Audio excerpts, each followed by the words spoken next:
Kalau sampai hari ini ada orang hidup nikmat, tapi hidup itu bisa menjadi laknat.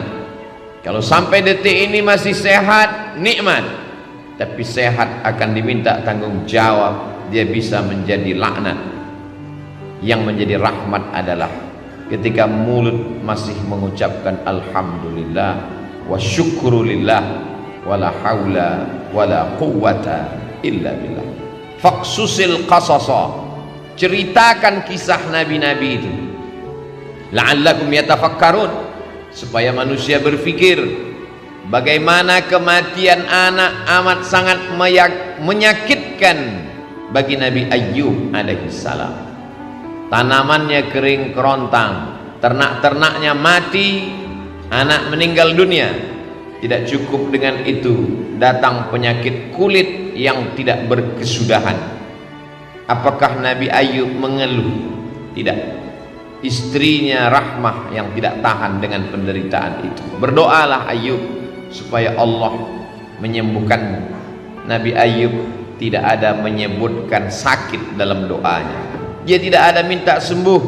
Dia hanya berkata, Rabbi anni massaniyad-dur. Ya Allah, aku kena musibah. Wa anta arhamur rahimin.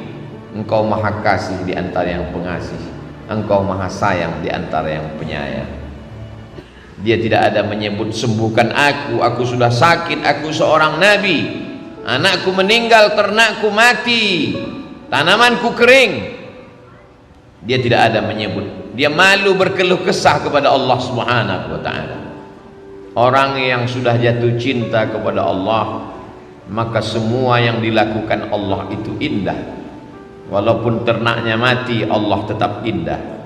Walaupun kebunnya kering, Allah tetap indah. Walaupun anaknya meninggal, Allah tetap indah.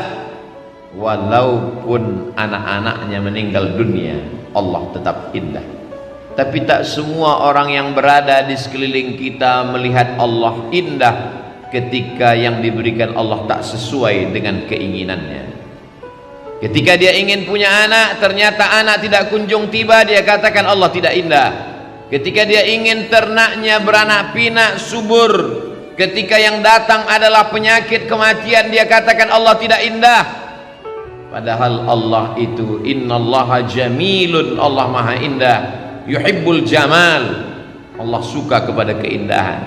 Tapi seringkali kita mengatakan indah menurut hawa nafsu kita. Kalau tidak sesuai dengan yang kita inginkan, kita katakan tidak indah.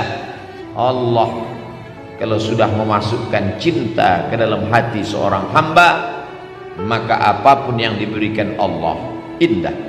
Masuk di dalam perut ikan di tengah malam, gelap lautan, 3 kegelapan, gelap malam, gelap lautan, gelap perut ikan, tidak indah.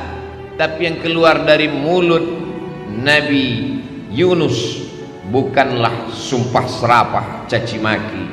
Yang keluar dari mulutnya kata-kata yang indah. La ilaha illa anta subhanaka inni kuntu minadh dhalimin. Orang kalau sudah sampai pada tingkat cinta kepada Allah, maka semua yang dilakukan Allah terhadap dirinya indah. Seperti orang jatuh cinta terhadap bayi yang tidak berdosa. Datang bayi itu memukul wajahnya, dia tersenyum. Bayi itu mengencinginya, dia tertawa. Kenapa? Karena bayi tidak berdosa. Bayi bukan Tuhan. Bayi hanyalah hamba Allah, belum ada dosa pada dirinya. Semua yang dilakukan bayi itu indah. Kenapa? Karena orang tua sudah jatuh cinta kepada bayi. Bagaimana ketika Qais yang jatuh cinta kepada Laila, bersemayam cinta itu di dalam hatinya, maka semua pada diri Laila dia lihat indah. Syair-syair itu selalu dijadikan ulama sebagai dalil pembuktian bahwa kalau cinta manusia begitu indah, apalagi cinta Allah yang menciptakan manusia. Orang yang belum sampai kepada level cinta itu berkata dia gila, padahal sebetulnya adalah dia sedang tergila-gila dengan Allah Subhanahu wa ta'ala. janna jununuhu, tertutup akalnya. Orang menyangka dia sedang terpukau, padahal sebenarnya hatinya sedang jatuh cinta kepada Allah Subhanahu wa ta'ala.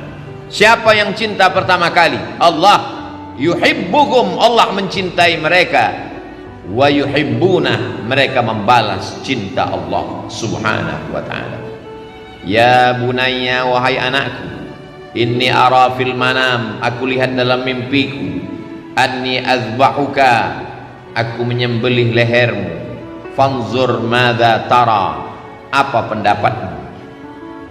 Apa jawab anak yang juga cinta kepada Allah? Ya abati, wahai ayahku, if'al ma tu'mar, laksanakan apa yang diperintahkan Allah.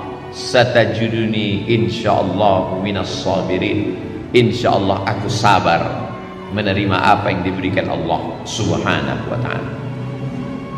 Kalau sesuai keinginan kita dengan yang diinginkan Allah, maka bersyukurlah. Kalau tidak sesuai yang diharapkan dengan apa yang diberikan Allah, maka bersabarlah. Ajaban li amril mu'min, orang yang percaya kepada Allah itu mengagumkan. In asabathu dharra, in asabathu sarra, kalau yang datang itu menyenangkan hatinya, syakar, dia bersyukur, kana khairan lahu, itu baik baginya. In asabathu dharra, kalau yang datang itu tidak menyenangkan hatinya, tak sesuai dengan yang diinginkannya, sabar, dia tetap bersabar, kana khairan lahu, itu pun baik baginya.